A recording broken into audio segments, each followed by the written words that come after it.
Bro, pernah nggak sih lo lagi scroll medsos, terus tiba-tiba scroll berhenti, lo lihat temen lo lagi liburan di pantai yang estetik banget, atau posting momen wisuda pakai toga bareng keluarga bahagia, atau pamer project keren yang baru kelar, dan seketika, jelek, hati lo rasanya langsung kecut. Terus mikir, kok hidup gue gini-gini aja ya? Kok mereka udah di sana, gue masih di sini? Nah, kalau lo pernah ngerasain itu, selamat datang di Klub FOMO alias Fear of Missing Out. Di video ini, kita bakal bongkar tuntas kenapa FOMO itu bikin kita capek mental, dan gimana caranya lo bisa ngadepin si FOMO ini, biar nggak terjebak hidup orang lain, dan bisa santai menikmati hidup lo sendiri.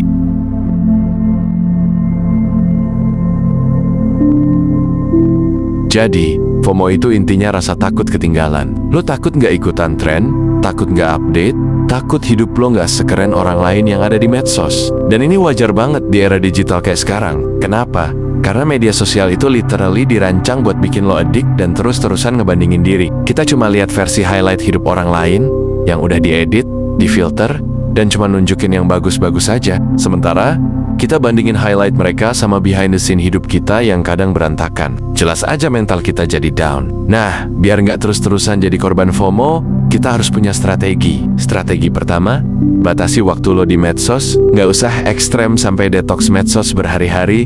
Kalau emang lo belum siap, cukup mulai dengan ngurangin waktu scroll. Coba cek fitur screen time di handphone lo, terus set batas harian.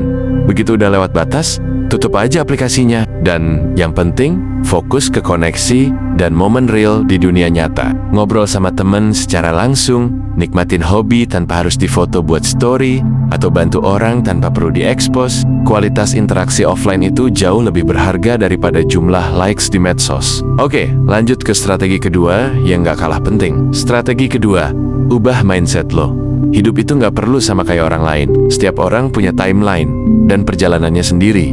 Ada yang sukses muda, ada yang butuh proses panjang, ada yang suka traveling, ada yang lebih suka di rumah aja, dan itu semua valid. Kunci utamanya adalah ngertiin nilai-nilai diri lo sendiri. Apa sih yang bikin lo bahagia? Apa tujuan hidup lo? Kalau lo udah tahu arah, lo nggak akan gampang goyah ngelihat orang lain. Focus on your own lane, bro. Karena rumput tetangga itu cuma kelihatan lebih hijau kalau lo nggak pernah nyiram rumput sendiri. Dan ini dia strategi terakhir yang bakal bikin lo lebih santai ngadepin hidup. Strategi ketiga, belajar bersyukur dan rayakan kemenangan-kemenangan kecil lo. Daripada terus-terusan mikirin apa yang nggak lo punya atau apa yang orang lain punya, mending fokus ke apa yang udah lo punya. Bisa bangun pagi, bersyukur, bisa ngerjain tugas yang susah, rayain, dapat feedback bagus dari dosen atau bos, banggain diri lo sendiri.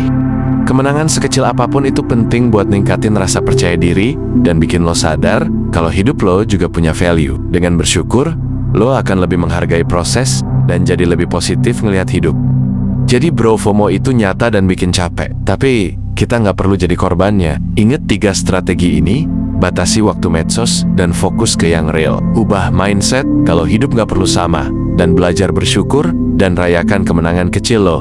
Dengan begitu lo nggak cuma bisa ngadepin FOMO, tapi juga bisa lebih enjoy dan bahagia dengan jalan hidup lo sendiri. Tetap semangat bro, jangan lupa like, komen, dan share, biar gue lebih semangat ngasih insight buat lo semua. Dan sampai jumpa di video berikutnya.